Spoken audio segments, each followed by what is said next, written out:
بسم اللہ الرحمن الرحیم۔ السلام علیکم ورحمۃ اللہ وبرکاتہ۔ میرے ابو جان ایک دن اپنی گاڑی دھو رہے تھے اور میں انہیں بڑے غور سے دیکھ رہی تھی۔ وہ بہت پیار سے اسے چمکا رہے تھے اور اس کی چمک دمک دیکھ کر مسکرا رہے تھے۔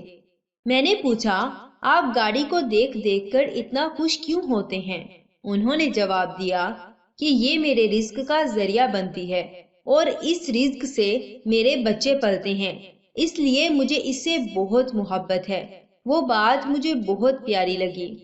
میں جب پہلی دفعہ پرنسپل کے انٹرویو کے لیے گئی تو میرا حلیہ اور عمر دیکھ کر میرے ڈائریکٹر صاحب شش و پنج میں پڑ گئے کہ مجھے محض میری سکلز کی بنیاد پہ یہ عہدہ سونپنا صحیح ہوگا، کہیں ادارے کا نقصان نہ ہو جائے۔ میں اس وقت 23 سال کی تھی اور لک بھی تھوڑی بچوں والی تھی، اس لیے مجھے خود بھی اتنا یقین نہیں تھا کہ مجھے یہ نوکری ملے گی۔ خیر، مجھے جنہوں نے یہاں بھیجا تھا ان کی تسلی پہ مجھے ہائر کر لیا گیا۔ یہ نوکری میرے لیے کسی چیلنج سے کم نہیں تھی۔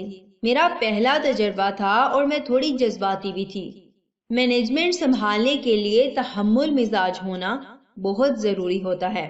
قوت برداشت مضبوط ہونی چاہیے اور میں ہر معاملے میں نہ صحیح، کم سے کم ہر غلط چیز پہ شدید ریئیکٹ کرتی تھی۔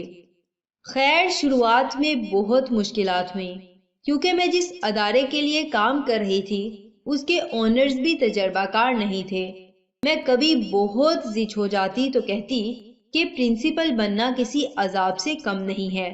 مجھے میری کرسی سے بھی کچھ خاص لگاؤ نہیں تھا، اپنا دفتر بھی اتنا نہیں بھاتا تھا کیونکہ صبح سے چھٹی ہونے تک میری ٹیبل پہ شکایات اور مسائل کے انبار لگے رہتے تھے۔ مجھے ہر مسئلہ سلجھاتے سلجھاتے ذہنی مسائل شروع ہو گئے، لیکن پھر آہستہ آہستہ مجھے سمجھ آیا کہ مجھے صرف ریئیکٹ نہیں کرنا، کسی پزل گیم کی طرح ہر مسئلے کا حل تلاش کرنا ہے۔ اور یوں چیزیں دن بہ دن سلجھنا شروع ہو گئیں۔ مسائل تو ختم نہیں ہوئے لیکن مجھے ڈیل کرنا آ گیا۔ اور پھر 3 سال کی انتھک محنت کے بعد میں نے وہ ادارہ مضبوط بنیاد پہ ڈیولپ کر دیا۔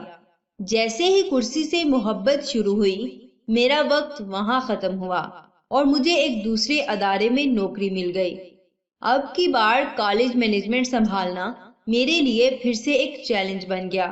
نوکری کے پہلے دن میں نے دفتر میں اپنی کرسی کو بڑے پیار سے چھوا اور خود کے عہدے سے اپنی محبت کا اعتراف کیا تو مجھے میرے ابو کی بات یاد آ گئی، بے شک جو پیشہ آپ کے حلال رزق کا ذریعہ بنے اس کا احترام آپ پہ لازم ہے۔